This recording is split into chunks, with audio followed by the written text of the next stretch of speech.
Thank you for joining us today. If you are not an ATA member, please consider joining at https://atalink.org/become a member. Welcome to Seminar 4, Multi-Capable Airmen and the MAF. The views expressed in this presentation are those of the speaker and do not reflect the official policy or position of the United States Air Force, the Department of Defense, the United States government, or the Airlift Tanker Association. Please take advantage of the question and answer feature in Teams to submit your questions anytime during the presentation. There is no need to wait until the end of the presentation portion to submit your questions. Also, make sure to like questions by clicking the thumbs up icon. That way we know what you want to hear about.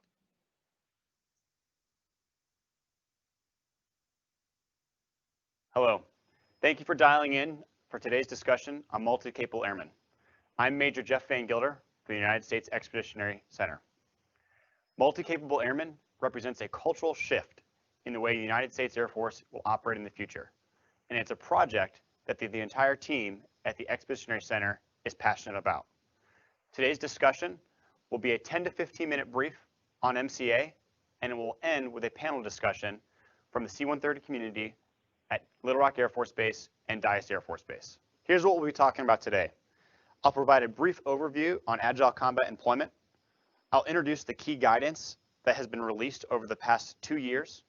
I'll define multi-capable airmen. I'll go over how multi-capable airmen will operate. And then I will introduce the multi-capable airmen training program. We will end with a discussion on how MCA has been exercised over the past 2 years and the panel that I mentioned with the C-130 community. This brief is not a lesson on agile combat employment, but MCA cannot be understood without a baseline understanding of agile combat employment and the environment we are asking our airmen to operate in. The Air Force is extremely efficient and effective at projecting power from large main operating bases. Adversaries know this too. They have developed unprecedented operational reach, which threaten our ability to operate and fight alongside our allies and partners in future conflict. If you're a commander in PACAF, how far away is the closest island with an airfield? Can your planes land there? Do your planes have enough fuel to reach there? Are your airmen prepared to dig in and fight from there? In USAFE, what civilian airfields can tip-fed cargo flow into? Do you have aerial port capacity at those locations? If you're an airman on the ground, how proficient are you in an M4? Do you know how to operate a radio? Do you know how to troubleshoot that radio? Commanders at all levels must posture and deliberately train our forces in order to complicate adversary targeting and preserve combat power. We have plenty of guidance that speaks to this challenge. The National Defense Strategy was released in 2018. It directed us to develop innovative operational concepts to be more lethal and adaptive. It also ordered us to alter our posture to smaller, resilient, and adaptive basing. From the NDS 18, the Air Force released the ATF Force Presentation Memo. This aligned our force presentation into mission generation, command and control, and BOSI force packages. In May, HAF released AOICE, or Adaptive Operations in Contested Environments. AOICE is the Air Force's answer to NDS 18. It lays the framework for a cultural change that enables our ability to project power in future conflict. Nested underneath AOICE are 3 documents: PACAF's ACE Annex, USAFE's ACE Annex, and the Force Provider ACE Annex. The next level of guidance is the Tier 2, Tier 3 ACE Record of Agreement. This Record of Agreement are the MAJCOM DCOM's go-do list to tackle ACE.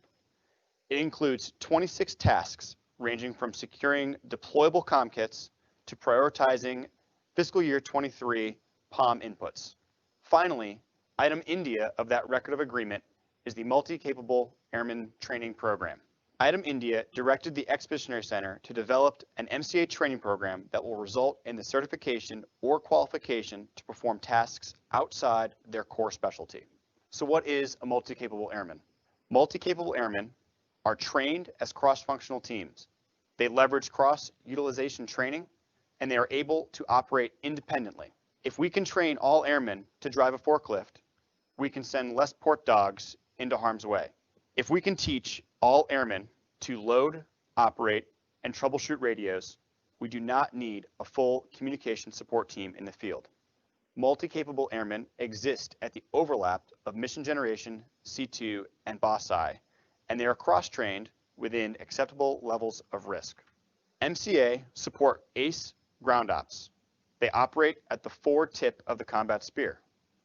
They are deliberately organized and trained to be the smallest team. Not every airman will be an MCA. If you look at the included graphic, you'll see that at the bottom of that graphic, 100% of airmen will have a baseline set of expeditionary skills that they will be provided through the Accessions training program. Above that, in gray, there is a select MCA population with advanced expeditionary skills. This is the expeditionary skills course that is similar to Fieldcraft Hostile, Fieldcraft Uncertain, or Fieldcraft CR. However, it is specifically tailored to the needs and requirements of a multi-capable airman in all AORs. After receiving the advanced expeditionary skills, selected MCA airmen will receive cross-utilization training within their bucket. Mission generation MCA airmen will be required to launch, recover, refuel, reload, and repair. C2 MCA airmen will be asked to connect, sense, communicate, assess, and brief. BOSSI will be asked to protect, defend, shelter, sustain, and transport. Notionally, we have on the graphic that 20% of airmen will be MCA. This is completely notional. This requirement has not been defined yet, and it requires additional testing at all levels within wings and different MAJCOMs. We do have some operational models out there that help inform multi-capable airman training. Air Force Special Operations Command and Contingency Response already operate on small, lean, cross-functional teams. However, Contingency Response does not have the capacity to meet the agile requirement for the entire Air Force. In 2019, the Expeditionary Center and Air Combat Command came together and developed a 38-man team that could provide a working MOG for 2 4th-gen fighters for 12 hours. We have more work to do. 38-man team is not agile enough. Through exercising, we must identify cross-training solutions to shrink the team size and turn it into a smaller team, such as a 12-person team. The bridge between that 38-person team and the 12-person team are commanders, functionals, exercises, risk mitigation, risk tolerance, training, and most importantly, trust. Commanders at all levels need to ensure that their airmen are getting the proper training so that they can trust that they have the essential skills to go out and operate in the field. This is a basic outline of how we see MCA operations to go. When a wing deploys as an AEW or to an AEW, not all airmen will be MCA qualified. However, a portion of that unit will be MCA qualified and ready to deploy to forward locations or forward operating sites. AMC is still working towards defining the requirements along those lines. However, some of the largest challenges associated with that are command and control, logistics, and COMREL. This integration requires a standardized training program that creates a baseline set of common skills. Enter the MCA training program. In January of 2020, the Expeditionary Center released the MCA beta syllabus. Over the last year, we've worked diligently to transition the beta syllabus to a formal training program. The MCA training program is comprised of 4 key areas.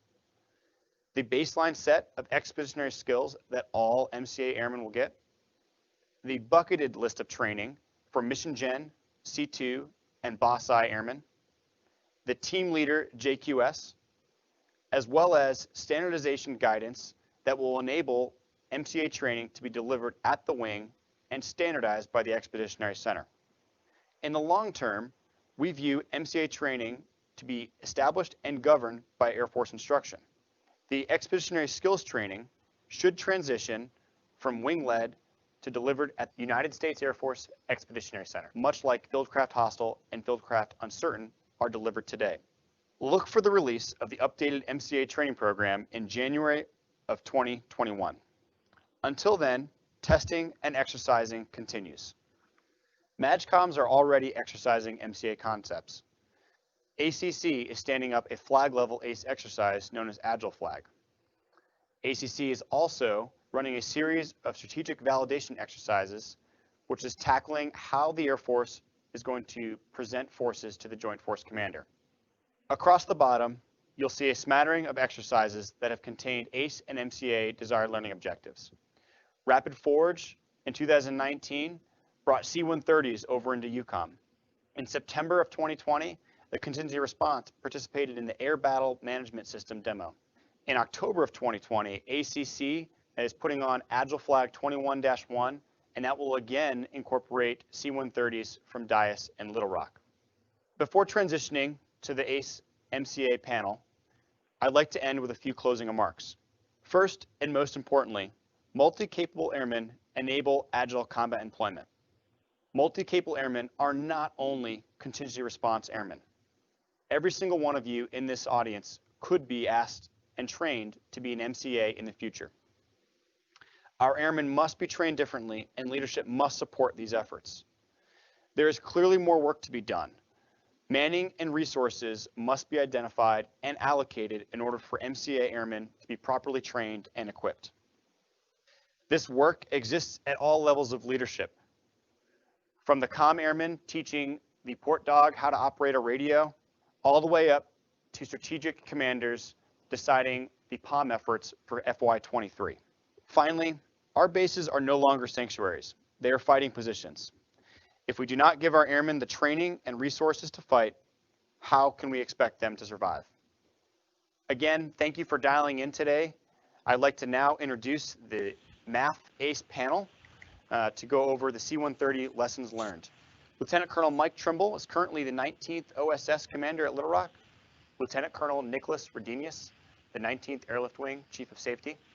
Lieutenant Colonel Brent Gaylord is the 317th Airlift Wing Chief of Safety.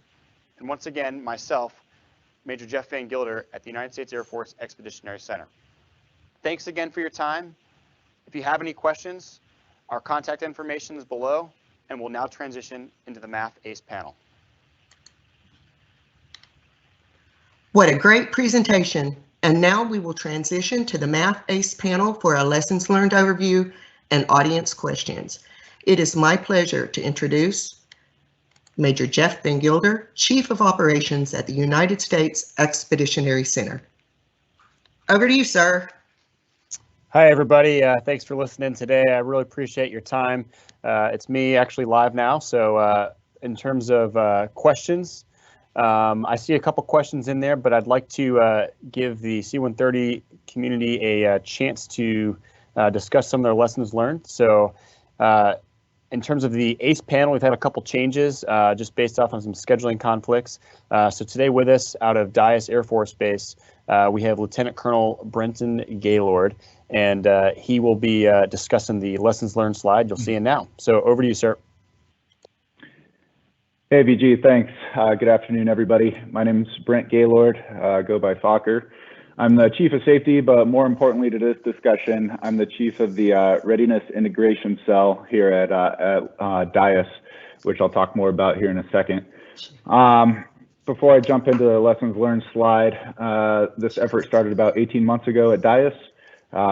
We stood up the Readiness Integration Cell. I was dubbed the Chief, and the question that we were talking about was, what competencies are we going to need as a C-130 wing in the future that we can practice or develop now under our own authority? In the larger concept, at that time, ACE was on the table, also distributed ops, all these discussions, but really getting after the high-end fight. So several things that came out of that were specialized fuel operations, MCA, like this briefing, mission type orders, or what C2 would look like, JAD C2, risk management, decision making, and then scaling down UTCs to maybe we wouldn't fight as a 4 or a 6 ship or deploy as a 4 or 6 ship in the HERT community, maybe something smaller like a 2 ship lead. So since then, over the last 18 months, we've had several efforts, and like I said, we stood up the Readiness Integration Cell. This mirrors what Little Rock had already set up, and Lieutenant Colonel Nick Rodinius is my counterpart there.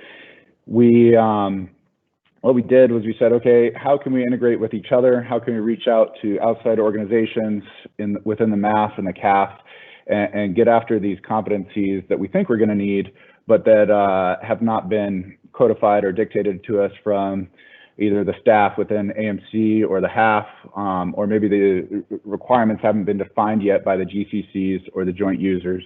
So therein lies the problem of not wanting to go too far down the codification trail, where we are making something that's hard to reverse course on if the higher level of guidance is different than what we're practicing. But we thought we could reasonably identify competencies that would be useful for a high-end fight. So transitioning to the lessons learned slide, the MCA competencies depend a large part on the force presentation construct. So I saw the questions. One of the questions proposed talks about, hey, our squadron's going to execute as a standard squadron, or are we going to go to something more based on the MCA construct?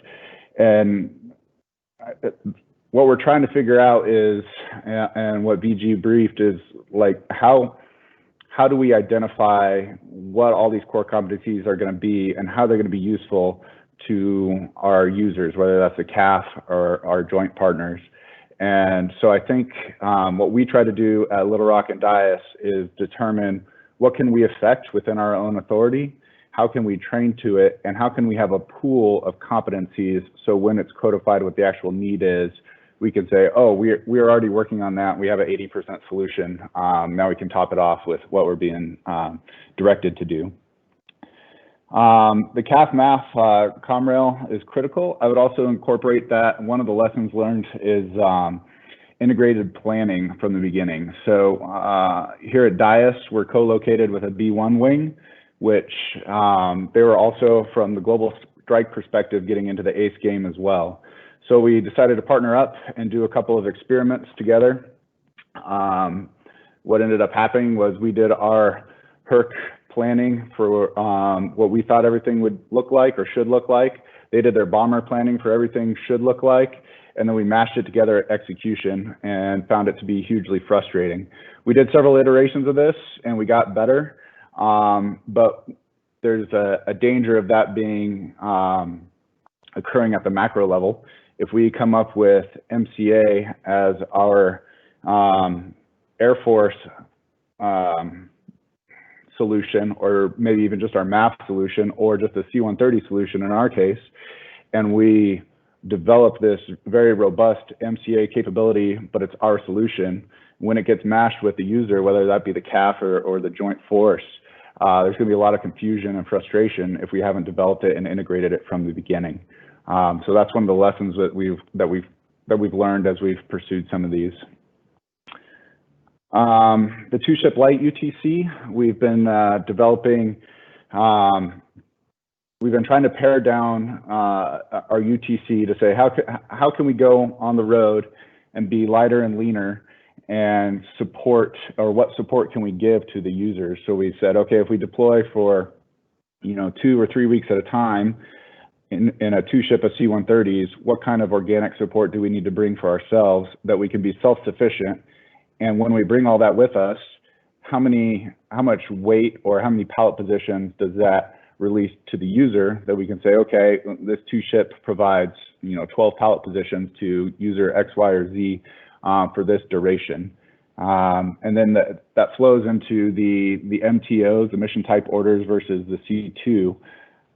If you go in the MTO, what we found with our experiments is it devolves into being organic airlift assigned to that unit. Okay, we're going to go with the B1s, and we're going to give them X amount of pallet positions for this 2-ship UTC, and we are going to do whatever it takes to get their mission done.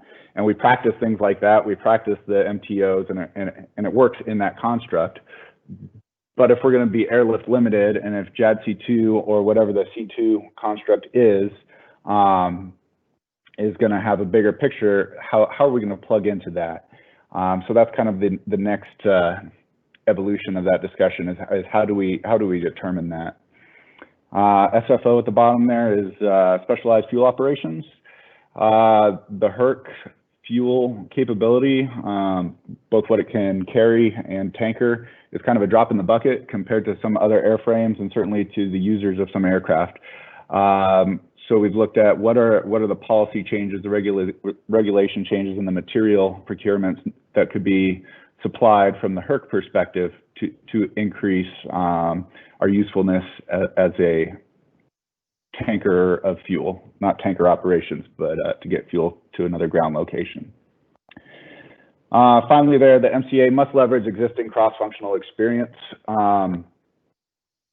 So what we found to be a LIMFAC in a lot of our experience or experimentations with ACE was that the flying, the operating of a HERC is not any different or outside of our normal job jar from what we are currently practicing versus what we're trying to do in ACE.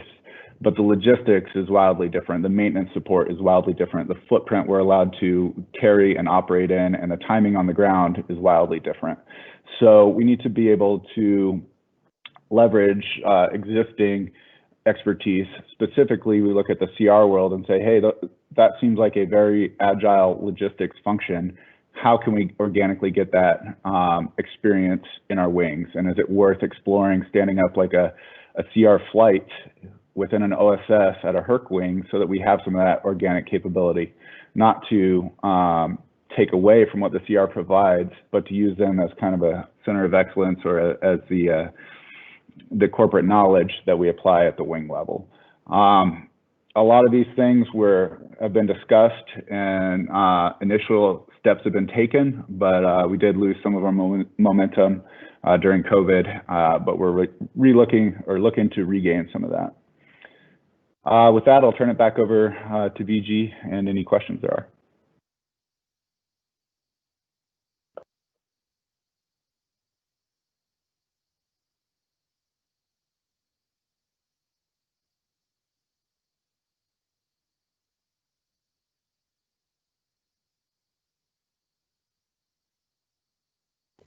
Sorry about that. Muted the mic on that. So I appreciate all the questions that have come in, both during the video and during Fokker's comments on there. So one thing that I'll address specifically to his comments on there is that, and this is coming out of the C-130 community, is that we've really found that C-130 employment depends on how how we're supporting that force presentation. So as the CAF is figuring out how they're presenting forces, the MAF is also doing the same thing to figure out, and so we'll kind of see how that goes. I will say that also ties into some questions about whether or not these are going to be published into or repurposed into UTCs. And that is definitely kind of the idea essentially, but it's not a guarantee across the board, because ideally we do have specific skill sets tied to a specific capability that can then be employed and called upon to operate out there. So I'll just scroll through a couple of the other questions right now, and we'll try to get through all the list. The first squadron, or the first one that I see is are squadrons, especially operations squadrons, set up to execute MCA required missions, or must we reorg our standard squadron? This is a really great question. Ties into the UTC conversation before.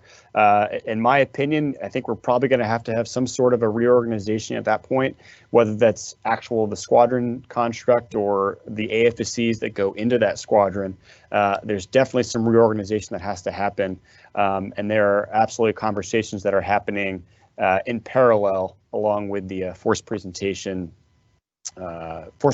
conversations. I received one question about how airmen will be kind of selected, or they be volunteers or voluntold on this. And really, at this point, what we're asking is that the wings, as they're running through their testing and developing their MCA teams and their team composition, is that they are actually selecting that person. Best case scenario is that because we rely on these team members to already have a certain set of baseline expert skills, in terms of like a 5 or a 7 level on there, is that we're asking the leadership to choose their most qualified people to go out and learn these extra tasks, and that helps buy down the risk. But eventually, as this training morphs into a UTC requirement, at some point you may not have the choice of whether or not you're going to fulfill this role or not. So it may come down to certain career fields are more likely to be given MCA training, and certain career fields are not. So it's very dependent on that side. Let's keep going down. One question that just came up, I'll publish it right now, is do you foresee utilizing prior COW airmen who have the SCI codes as being utilized as MC in their units? Really on that side of the house, the CR community are definitely experts that have been essentially doing multi-capable airman stuff over the last 20 years or so. So there's a lot of corporate knowledge in the CR community, and we absolutely, as an organization, want to leverage that expertise. Does that necessarily mean that the systems will be able to smartly outplace CR units into wings that require this? I don't think I can accurately say that. But I do think that for wings that are out there that have prior CR members that are in their wings now, they're a perfect resource to go out and ask questions to. Let me scroll down.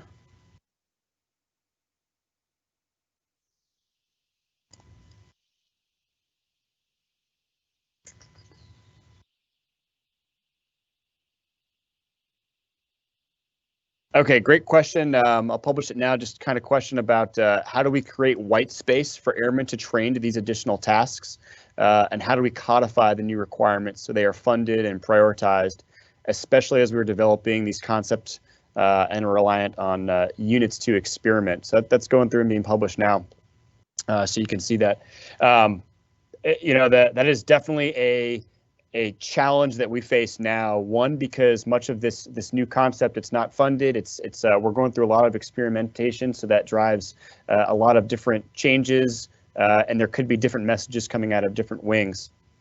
And in terms of how that airman is receiving that information, they may already be facing challenges and to be proficient and qualified in tasks they're already assigned to be, and now we're trying to ask them to leverage additional training upon them. And right now, I don't necessarily have a good answer for that, but I do say that it's part of the challenge that leadership has to buy down that risk, is to actually find that airman white space to give them that additional training, that the skill sets that they're being asked to train to and go out and operate. So much of that effort is really at the wing level.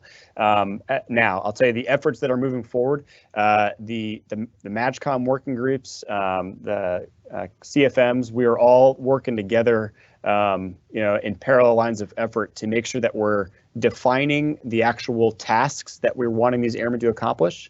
And then that should hopefully buy down that white space down the line. So I'll pause now. I've been talking for a bit. I want to see if Fokker has any additional comments on things that I talked about. So over to you, Fokker. Yeah, I appreciate it. On that question about white space, I think it's a great question, and it's definitely a concern with the further down in an organization you go. One thing we've been able to do at Dias, and I think at Little Rock as well, is do the things that were already on our wing strategic calendar, but maybe do them differently. So as we looked at these competencies we wanted to develop, and we had, a plan or a baseline we wanted to achieve by the end of the year, we looked at our calendar and said, okay, what are the exercises, the off-station trainers, the things that we're already signed up to participate in, and how can we overlap these objectives over the top of it? So when we go to Green Flag Little Rock and we're doing whatever's on the menu for that training, how can we also add MCA or some of the specialized fueling operations, or when we do our off-station pre-deployment trainers, what else can we add that doesn't detract, that doesn't take away, that we still accomplish our, our Vol 1 requirements, but lets us get after some of these other competencies as well. And what that did is it allowed us to add training to what we are doing without taking away a lot of white space on the calendar. Hopefully that's helpful with that question.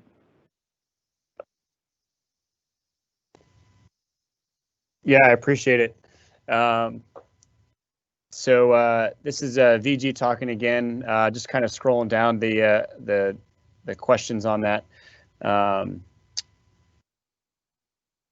One question was, with the amount of training that would be required to train MCA, how long would you look to keep them in the CRW and have career fields approved to release their airmen for this long? I'll publish that now. I think it's a little, just to kind of be clear on what I was saying with that. The theory is not that we're going to send all of our airmen through the CRW and then outplace them, and then that informs the MCA and trains it on there. So they are getting their initial training, either MCA training is not necessarily CR training. There are overlaps in there. So, it's it's a benefit that airmen that have prior CR experience, that they're able to then take their experience and bring it out to their wings. But we're not intentionally upping the numbers through the CR community just to help inform MCA training. On that note. Just kind of scrolling through again. One question about how all of this will impact readiness reporting and maintenance. I'll publish that now. It's a great question. In terms of the readiness reporting, once we actually get UTCs built throughout the Air Force, there's definitely going to have to be a method to the madness of being able to report this readiness to combine it with what we're currently doing and how we're going to do it in the future, but we're not quite there yet. Great question about what directorate has the lead for ACE at AMC. So currently AMC A34 has the lead for ACE and AMC. I'll also tell you that there is a large effort that's going on this week to actually discuss what ACE and MCA and how that fits into AMC's mission set.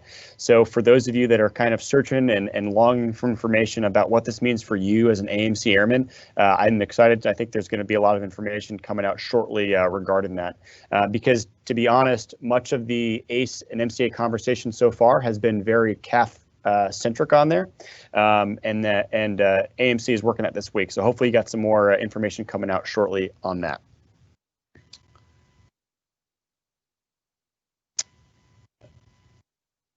A question came in about has there been discussion how to properly incentivize these airmen?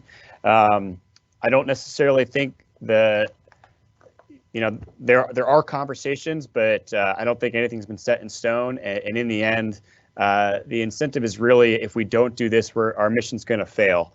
And so that becomes a pretty big incentive at that point, because we don't want to do that.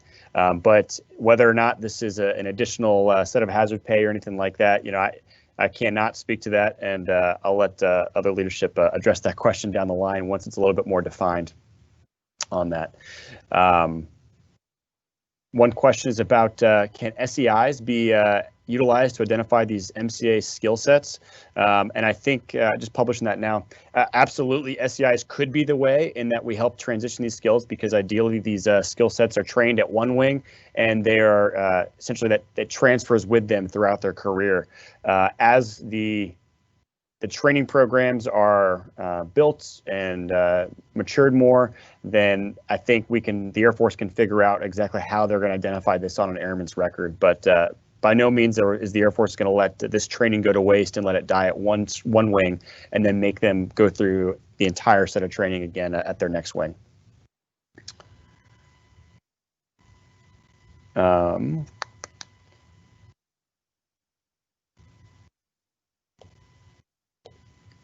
Okay, great question coming out from Chief RC out there. I'll publish it now so everyone can read it because it's a little bit long. Really talking about, is there going to be separate funding for MCA, TDYs, or training, or will that come from wing funds? Short answer right now, it's pretty much wing funds at this point.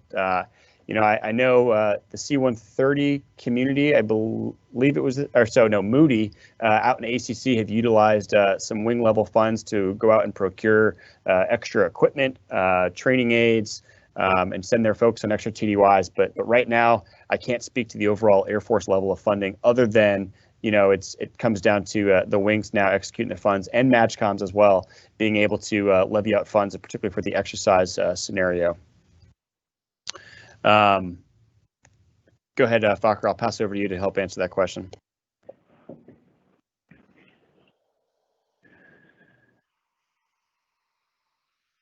Hey, thanks.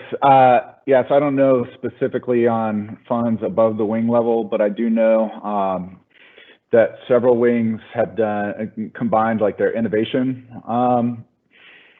projects with the ACE projects, and those are two projects. I don't know who else in the audience in higher authority than me, but it seems that if you have an innovation project or if you have an ACE MCA project, the funding is there, whether you have to reach above the wing level to get it or not.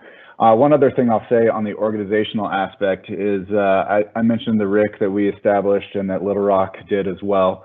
The other C-130 wings, both in PACAF and USAFE, have similar ones. When we reach out for TAF partners to experiment with, it doesn't matter if it's Moody, if it's over in PACAF, anywhere, they all have somebody, all different sorts of names, but a wing level shop that is strictly doing ACE concepts. So I don't know if that's true throughout the MAF as well, but I would encourage it as a way to get after this project and maybe devote some brain power to it. It's definitely been useful, and it's clearly going to be something that we pursue as a large Air Force, so I think it'll be worthwhile. Over.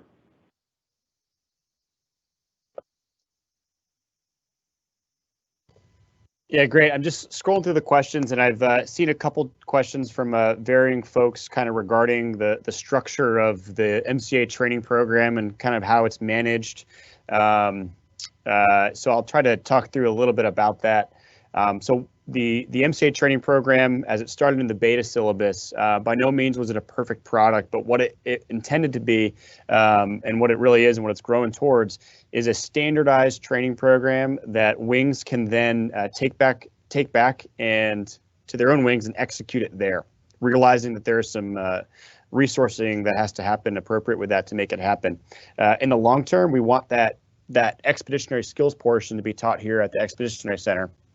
But again, we're working through that resourcing challenges to make that happen.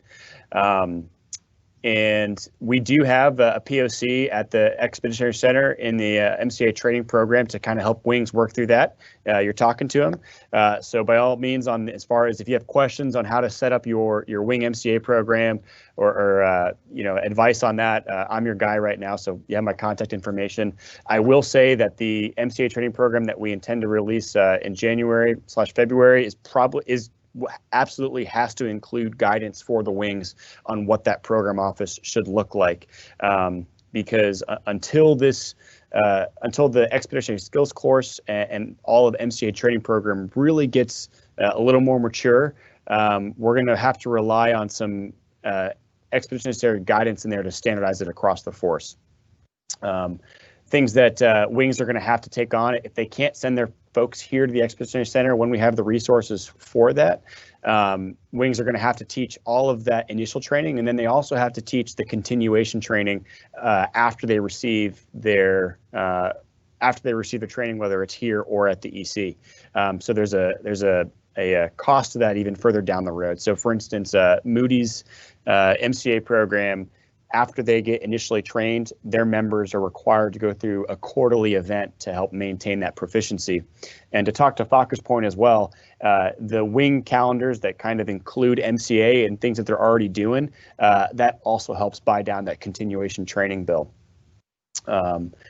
Just to expand on currency requirements, so for just a really good example from the CR community is after CR members go through Fieldcraft Contingency Response, it's about a 15-day course here at the EC. Every 2 years, they have to go back and do a local-driven currency requirement on that, and they redo all of their base defense type skill sets and stuff on there. But for other tasks outside of expeditionary skills, that is something that is a challenge right now. And as we compile all the task lists into the training program as it moves on, then those currency requirements should exist in there. But it does take up white space. So the intent is to not overload airmen and just kind of do more with less at that point. The intent is to actually give the airmen the skills that they're going to need in order to survive when we're forced to operate like this.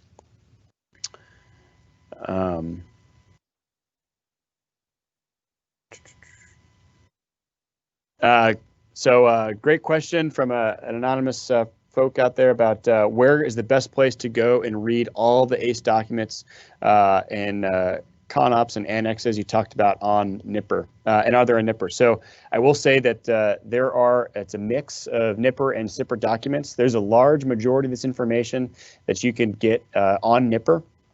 And to get a little bit more specific, you'll have to go on SIPR. So, for instance, AOICE lives on SIPR only. There is a short unclassified summary of it that you can get on NIPR. But reach out to me and we'll point you in the right direction in terms of a consolidated list for that to get you reading in the right direction.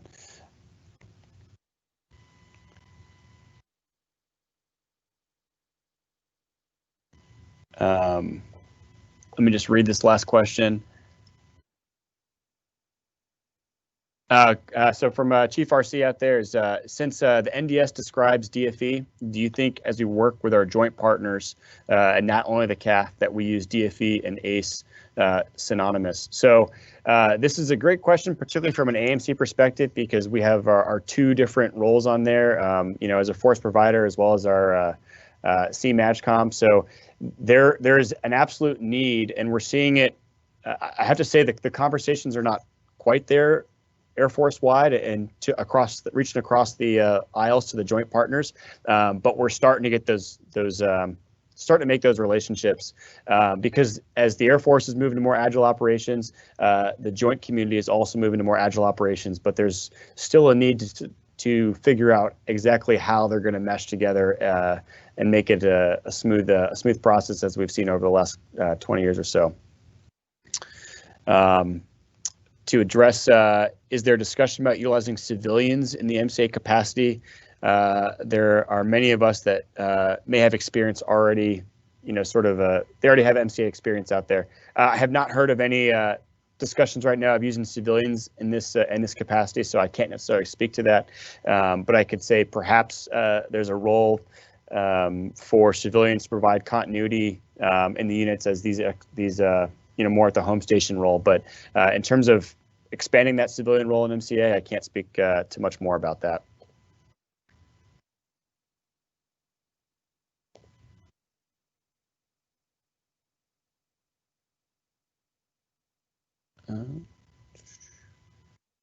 All right, let me scroll through the top. There was one question from the beginning. So a recent exercise just came out in the AMAUS. It was completed last week called Nodal Lightning. And so the question really comes to, what do we view the AMAUS and how do they play into the ACE construct?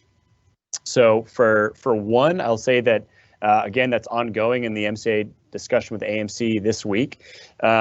But the AMAUS, as they're supporting really that tip fit delivery and the influx of cargo into the theater, they could move for different reasons out there. And the AMAUS don't necessarily, while they don't have the capability to stand up and operate their own base like the CR does, they do have the capability to go in and provide that port maintenance and C2 capability at an already established field. So, you know, the AMAOs could be asked to go out and operate out of a partner civilian airport that's close by, you know, because of some reason they had to leave their host base, or they had to increase capacity there.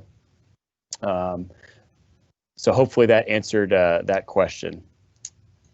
One of the comments that was brought up from a logistics perspective, and I tried to kind of mention in the video, is one of the large challenges that will enable ACE is the logistics behind that. So the theme and the buzzword that's really going on in the ACE community is transitioning from a pull logistics system to a push logistics system. And so utilizing things such as predictive maintenance, or just knowing what team is out there, the Air Force or the Joint Logistics System can push these sustainment packages and push maintenance parts out to locations to hopefully avoid that time lag when they're out there alone and unafraid. One part also about that is, you know, there's talks about and efforts out there to pre-position equipment on a larger scale though now outside of our WRM process now, so that when teams arrive at these locations, they have the ability to, you know, essentially crack open the Connex and use it from there.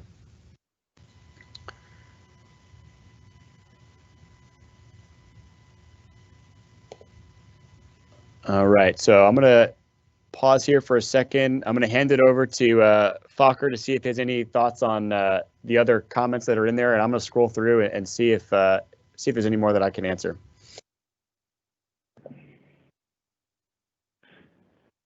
Copying, I'm scrolling through as well.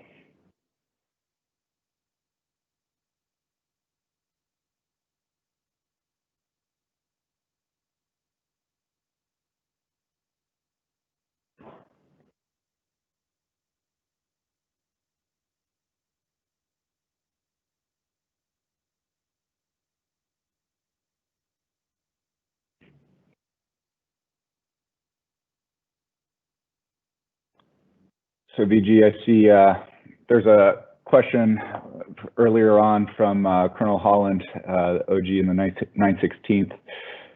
Sir, you asked about the messaging. I'll just read it. It says, copy the MCA concept and why it exists along with the ACE and NDS dynamic force employment concepts.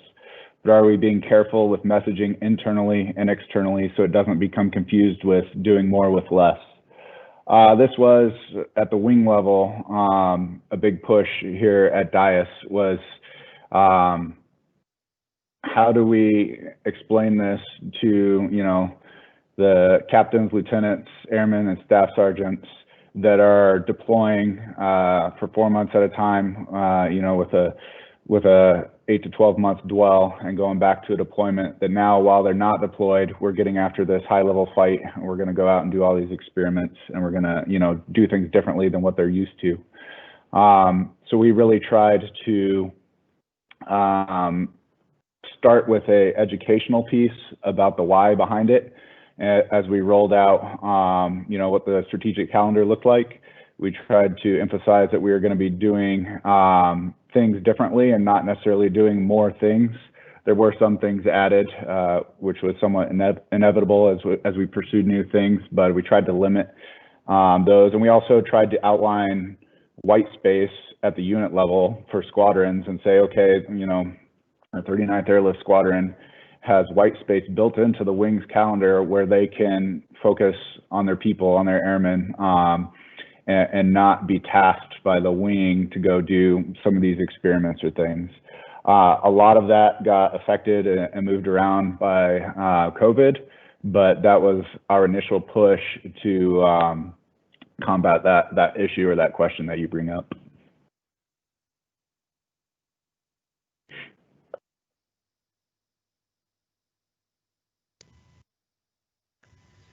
Hey, just to address two questions that just came in. So first one, I'll address it, is the concept being pushed out to the Air National Guard and AFRIC as well. Absolutely, the Air National Guard and AFRIC are involved in the conversations, and they're sitting in on the cross MAGCOM working groups, and they're asking questions and trying to figure out what it means to them. But I'll say that right now, active duty is still trying to figure out on its own. So, there are no good necessary solutions to give to the to AFRIC or the National Guard right now. However, it's incumbent on us as active duty to, as we're developing these concepts, to make sure that those partners or the total force is brought into the conversation, so that we're not creating something that they are unable to execute either. So hopefully that answered that question. The next question was, what do you need from industry to help?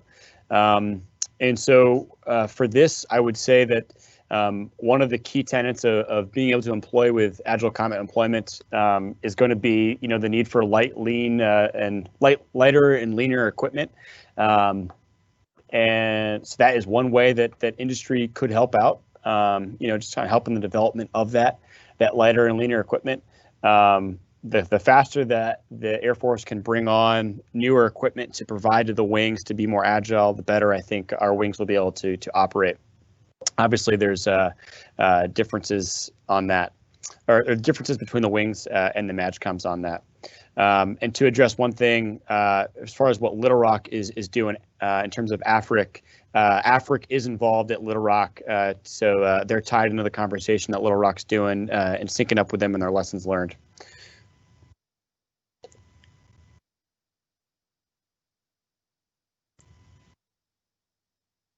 And I'll pass it off to Fokker. He's got something to say.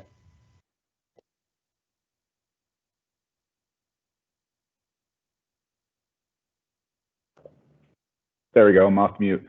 I was just going to add to that what we need from industry. We're talking multi-capable airmen. We need multi-capable stuff. For the, as an example, especially on the CAF, I think every airframe almost has a different start cart. So if you want to go to some random island in the Pacific and be able to support different airframes doing combat turns there, you almost have to have an entire plane full of different start carts for all the different possible planes that might be coming through there. So just as an example, if there was equipment that could service or perform the same function on multiple different aircraft instead of specialized equipment, I think that's an example, at least from my perspective, that industry could provide. Over.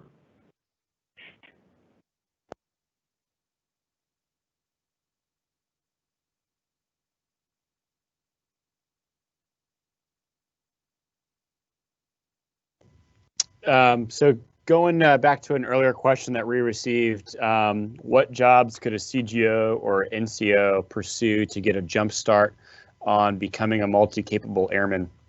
So to answer this, really, I would say like immediately right now, it depends where you're sitting and what job title and what career field you're in on how you're going to fit into the multi-capable airman construct on there. But what I will say is that MCA, and what I alluded to in the video, is MCA is really a culture shift in the Air Force. So for the junior officers and junior enlisted leaders that are out there right now, that if they have an ability to do something better, or if they have an ability to take a skill set from a different career field and train to that at their level, and that helps reduce manning, reduce man hours, then I think you can really start there. And my second comment on there is I do believe that the Air Force as a whole has to embrace this concept. So that means embracing going out and getting that M4 and M9 training, embracing going out and learning how security forces set up a base defense plan, and also being more familiar with how the aircraft operations are going out there. So if you have the ability to go out, if you're not a flight line AFSC, but you have the ability to go out and kind of observe what's going on the flight line, maybe there's a chance that you can bring something to the fight in that regard. But unfortunately, it's hard to answer that question, without just saying it. Unless you're in the right place at the right time, I think it comes down to attitude and just being excited and open to learning new things, and rather than sticking to your stovepiped career fields at this point. And I'll pass it over to Fokker. Yeah, I'll add that some low-hanging fruit we identified on that realm is the security forces aspect, like you mentioned. I can't imagine a security forces squadron that wouldn't accept people coming over to be augmentees, and then you can pursue for those people to get fast training, flyaway security team training. Raven is very specialized training that's hard to get, but the fast training is more available training that could be very useful in this construct and goes towards some of the core competencies. And the other one I'd say is if you're someplace where there's a flight line, or if you work on a flight line and you can drive a forklift and are certified to drive that forklift, you instantly become usable for a lot of different things. So those are just two examples of kind of low-hanging fruit, where if you have people with extra capacity or extra time that want to pursue this, it's a good place to start. Over.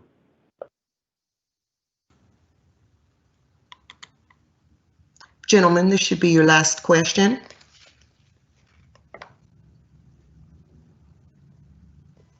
All right. Well, I'm scrolling through. I don't think I necessarily see any questions that we have not necessarily addressed on there. So I'd just like to end with, again, thanks for your time and all the questions on there. By no means do I think I answered all the questions 100%. So you have my contact information. I published it above. I'm the only Jeff Van Gilder in the global. There are a couple other Van Gilders out there, but I'm the only Jeff. So please feel free to reach out to me, particularly if you're at a wing and you're trying to stand up an MCA program for yourself and for your wing, then by all means reach out to me. The other takeaway that I want to have to this is that to start understanding and to start wrapping your head around this, I think it's really important for you to go back to the guidance, whether it's HAF's AOICE or USAFE or PACAF's Annex and the Force Provider Annex, to really understand what the combatant commands are doing and what the force providers are doing and what we're being asked to do. And once you kind of have that set of lenses, I think you'll be able to go out and look at your current job through that new ACE lens and see where you can make improvements. And hopefully that's it. Fokker, do you have any final thoughts based on the conversation? All right. So that's it on our end. I'll hang out for as long as they let me to hang out to answer any last minute questions. But again, please reach out to me via email, and hopefully we can take care of you. Thank you, Major Van Gilder and Lieutenant Colonel Gaylord, for joining us today and answering our questions. We really enjoyed your presentation and you did a great job. This concludes Seminar 4. Don't forget to stay connected for just a few more seconds to get your crossword puzzler word. Views expressed in this presentation are those of the speaker and do not reflect the official policy or position of the United States Air Force, the Department of Defense, the United States government, or the Airlift Tanker Association. If you're not an ATA member, please consider joining at https://atalink.org/become-a-member.